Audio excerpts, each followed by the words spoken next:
श्री रामचंद्र कृपाल भज मन हरण भव भय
जान गौर अनुकूल त्या सियह हरत न जाहे कहो मंजुल मंगल मूल वामयंग पर कर लगे।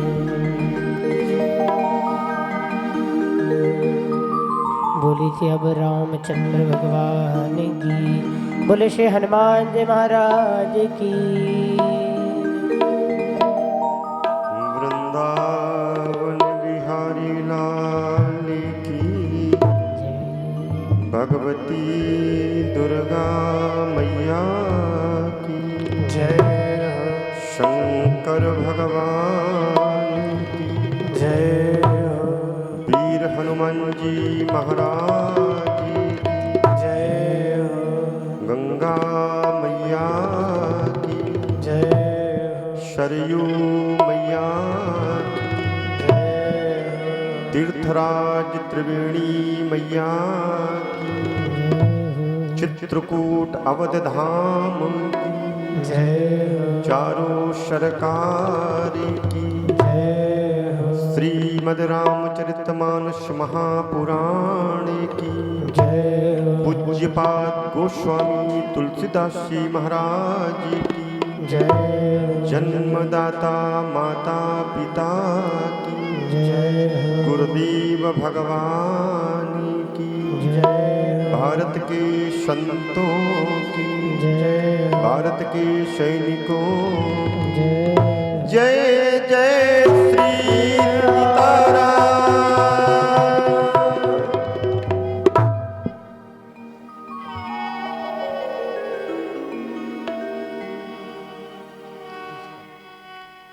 अवध में भगवान राम राघवेंद्र सरकार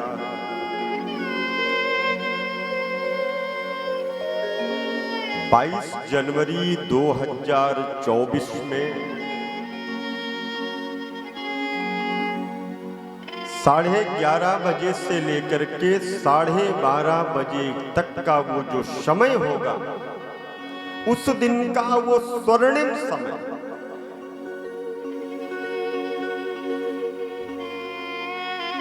परंतु हम लोग तो जब से ये तारीख फाइनल हुई कि 22 जनवरी को रामलला सरकार विराजेंगे उसी समय से मानो उत्सव होना प्रारंभ हो गए और उसी उत्सव के क्रम में हम सभी लोग सद्भावना चैरिटेबल ट्रस्ट के माध्यम से पटेल नगर की इस पावन धरा में बैठ करके श्री रामचरित मानस महामहोत्सव का आनंद ले रहे हैं। कल किसी का मेरे पास फोन आया और सज्जन ने कहा कि गुरुदेव ये बताइए कि हम लोग करें क्या आज के दिन। पूर्व भी मैं बता चुका हूं क्या करना है, फिर भी जब उनका फोन आया तो मैंने कहा मैं तो बता चुका हूं। बोले गुरुदेव मैंने सुना नहीं, आप बताइए क्या करना है।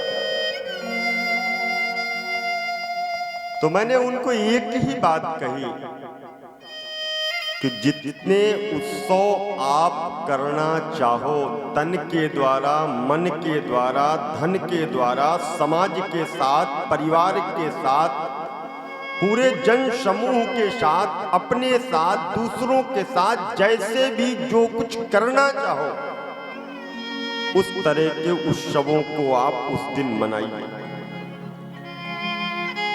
सुंदरकांड जी का पाठ करिए क्योंकि सबसे ज्यादा आनंद भगवान शिव को है। हम लोग हनुमान चालीसा का पाठ करते हैं ना। हनुमान चालीसा में एक चौपाई पढ़ते हैं, क्या बोलते हैं उसको? शंकर सुमन बोलते हैं ना, गलत है, सुधारो उसको।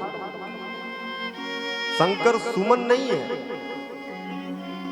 हनुमान जी का जो शिव जी का अवतार है, जो शिव जी का स्वरूप है, हनुमान जी स्वयं कहते हैं शंकर स्वयं केसरी नंदन, शंकर स्वयं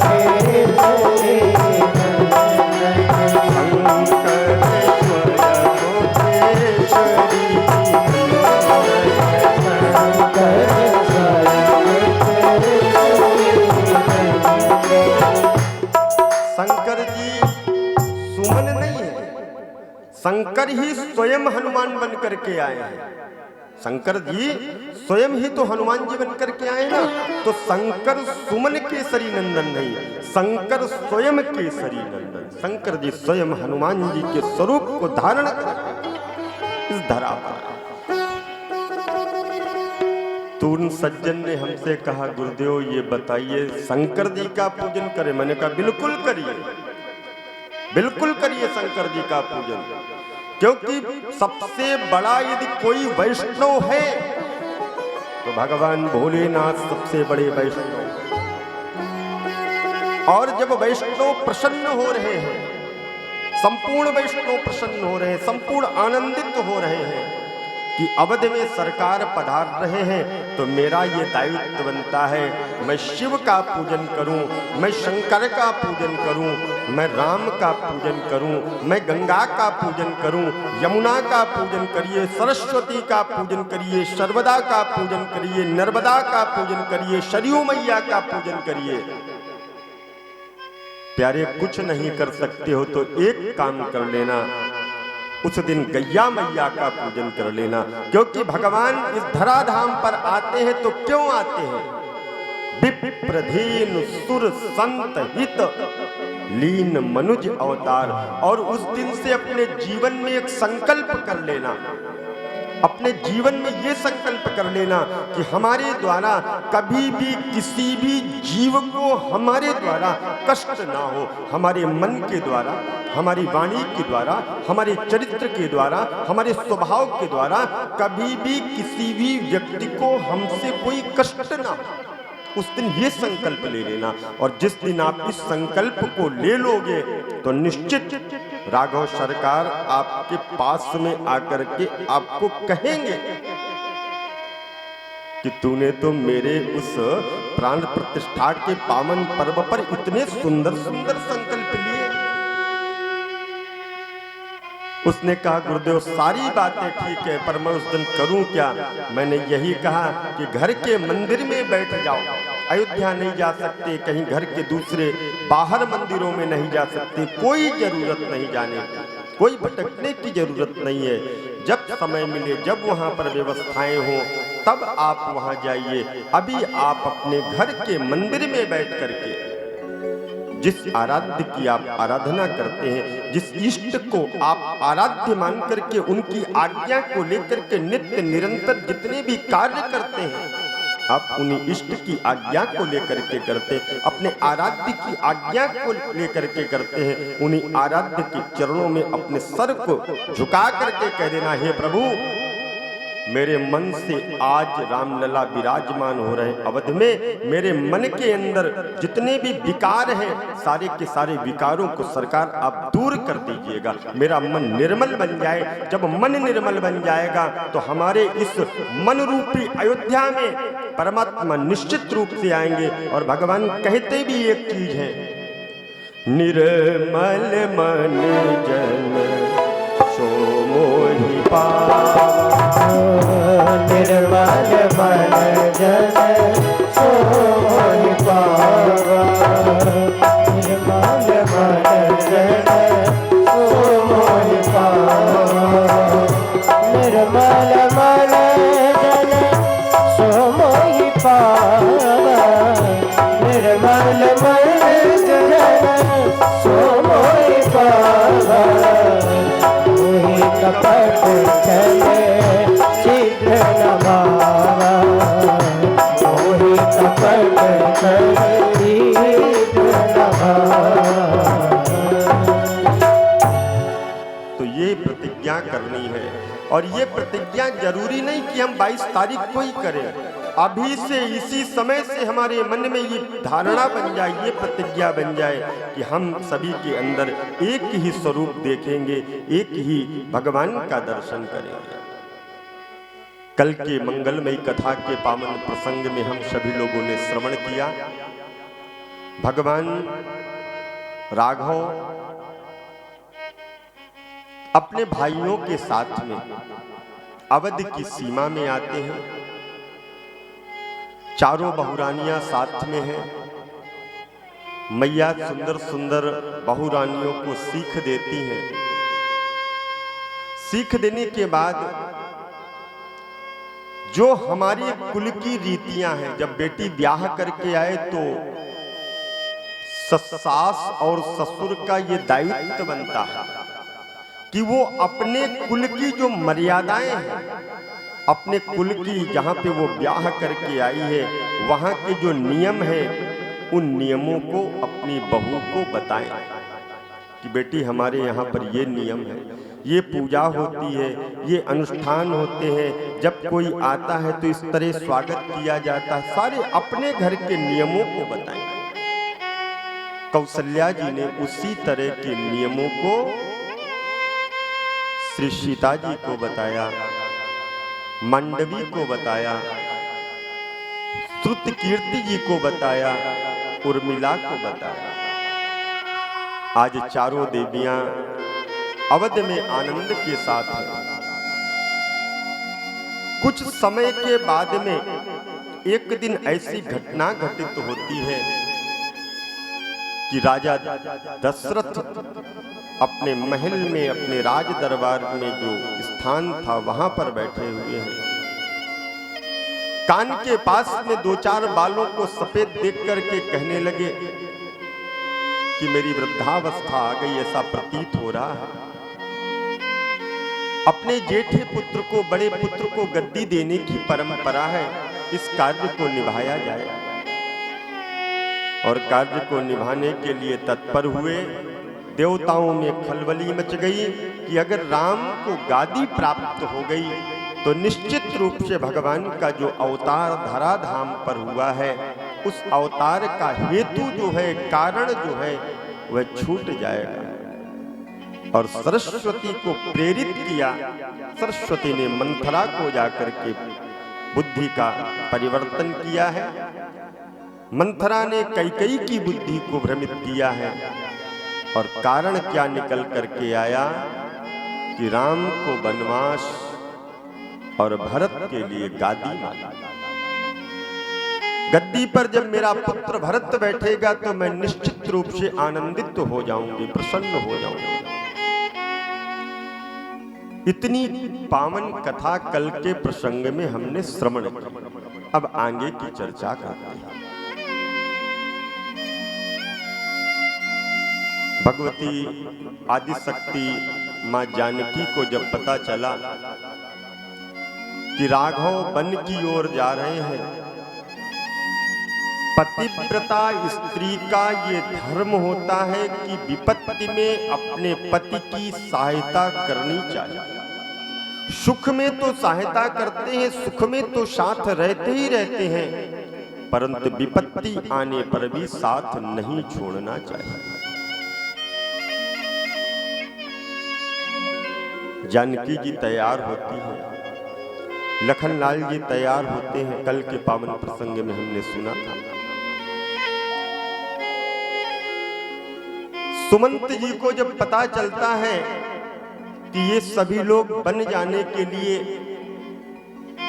मुनियों वाले वस्त्रों को धारण किया है, मुनि बन करके संतों के वस्त्रों को धारण करके राज पोशाक की जो उसको आज त्याग दिया है और आज स्वयं मुनियों के वस्त्रों को धारण करके राम, लक्ष्मण और वैदेही, जिस वैदेही को, जिस मां को आज राज सिंहासन की सत्ता प्राप्त होने वाली थी, आज राज सिंहासन न मिलकर के उनको वनों का राजा बनाया गया। फिर भी मन में किंचित मात्र भी क्लेश नहीं है, कोई दुख नहीं है, कोई वेदना नहीं है, कोई पीड़ा नहीं है। ठीक है, जहां जहां हमारे सरकार आगे आगे चलेंगे, मैं उनके पीछे पीछे उनकी दासी बन करके नित्य निरंतर चला करूं। लक्ष्मण लाल को जब पता चला, व्याकुल होकर के दौड़ते हुए आए, आकर के राम के चरणों में लिपट गए। भैया, मुझको छोड़ करके जा रहे हैं क्या? जब मैं छोटा था रुदन किया करता था, रोया करता था, तो मैया मुझे आपके चरणों के पास में लिटा देती थी और आपके नख चरण मंडिका को देख करके, जो आपके नाखून हैं उन नाखून की जो मणियां हैं उनको देख करके मैं शांत हो जाया करता था। मुझे आप अपने से दूर मत करो। राघव ने कहा ठीक है, जाओ मां से पूछ करके आओ। मां के पास गए, सुमित्रा अम्बा के पास गए। लक्ष्मण ने पूछा मैया मैं बन जाऊं? मां की आंखों में आंसू आ गए और मां ने कहा लक्ष्मण तुम्हारा अवध में काम ही क्या है? जब तुम्हारे लिए ही परमात्मा जो नर रूप में यहाँ पर आए हैं, तुम्हारे ऊपर तो पृथ्वी का भार बहुत ज्यादा बढ़ गया था ना। तुम्हारे जो सर के ऊपर पृथ्वी है, इस पृथ्वी का भार अत्यधिक बढ़ गया।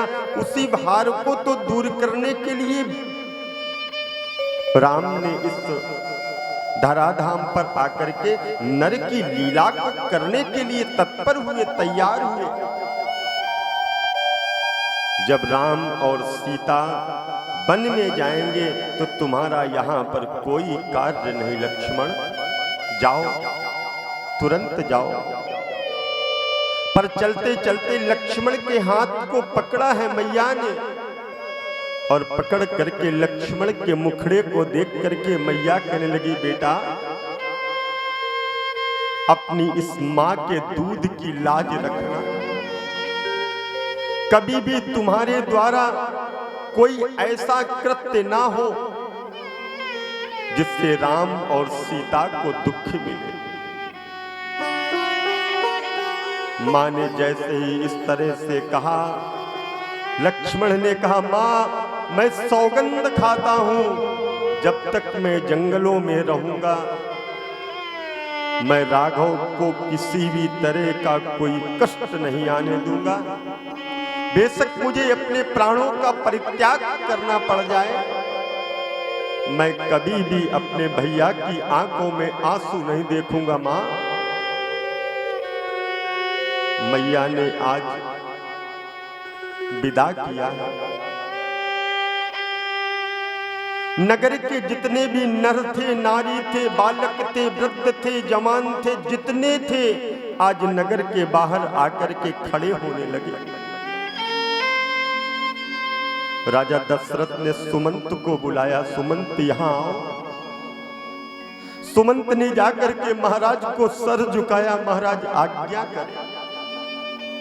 सुमंत तुम तो हमारे राज्य के प्रधानमंत्री हो, कोई भी कार्य होता है बगैर तुम्हारी आज्ञा को लेकर के मैं नहीं करता। सुमंत आज राघव वन में जा रहे हैं ना,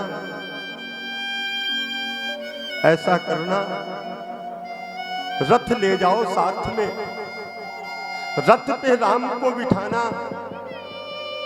राम को बिठाने के बाद जानकी को बिठाना, लक्ष्मण को बिठाना और 14 वर्ष की बात है ना, तो 2-4 दिन इनको जंगल में घुमा करके जंगल में घूमेंगे। हो सकता है इनको अवध की याद आए और आगे जंगल में जाने की इच्छा ना हो, तो इनको 2-4 दिन जंगल में घुमा करके वापस अवध ले आना। सुमंत मेरी बात को ध्यान से सुनो, राम मर्यादित है। राम हो सकता है आने में कुछ न कुछ ऐसी बात कह दे कि मैं पिता और माता की आज्ञा का उल्लंघन नहीं करूंगा, मैं वापस अवध नहीं जाऊंगा। लक्ष्मण को तो वापस ले आना। अगर लक्ष्मण भी कहें कि मैं वापस नहीं जाऊंगा, तो मेरी प्यारी, मेरी दुलारी सिया को, जानकी को वापस लेकर के आ जाना। सुमंत आज महाराज दशरथ सुमंत से ऐसे कह रहे हैं और अपने सर को उठा करके सुमंत की गोद में रख लिया और रोने लगे। सुमंत ने कहा राजन, ये समय धैर्य धारण का है, रुदन करने से कार्य होंगे नहीं। आप ऐसा करो, धैर्य धारण करो, मैं चलता हूँ। और जाकर के सुमंत जी जैसे ही रथ को उठाया है, घोड़े भी आज ऐसा सोच रहे हैं कि मैं राम के साथ जा रहा हूँ। रथ पे भगवान राघव विराजमान हुए, भगवती वैदेही बैठी हुई हैं, लक्ष्मण जी हैं, भगवान गणपति, गौरी और शंकर जी का स्मरण करते हुए माता पिता की आज्ञा को सिरोधार करके आज वन की ओर जा रहे हैं। राम बन गए, राम राजा बन गए। राम अवध के राजा नहीं बने तो क्या हुआ, राम वनों के राजा बन गए। और आज वन के राजा बनते बनते धीरे धीरे सुमंत जी रथ के घोड़ों को आगे की ओर लेकर के चलते हैं। थोड़ी दूर जैसे ही आगे पहुंचते हैं, उसी समय देखते क्या है, जितने भी बालक हैं, नर हैं, मनुष्य हैं, स्त्रियां हैं, बुढ़े हैं, जवान हैं, जितने भी हैं, सारे के सारे कतारबद्ध खड़े हुए हैं। रथ आगे जैसे ही चलता है तो माताएं आकर के रथ के नीचे लेट जाती हैं।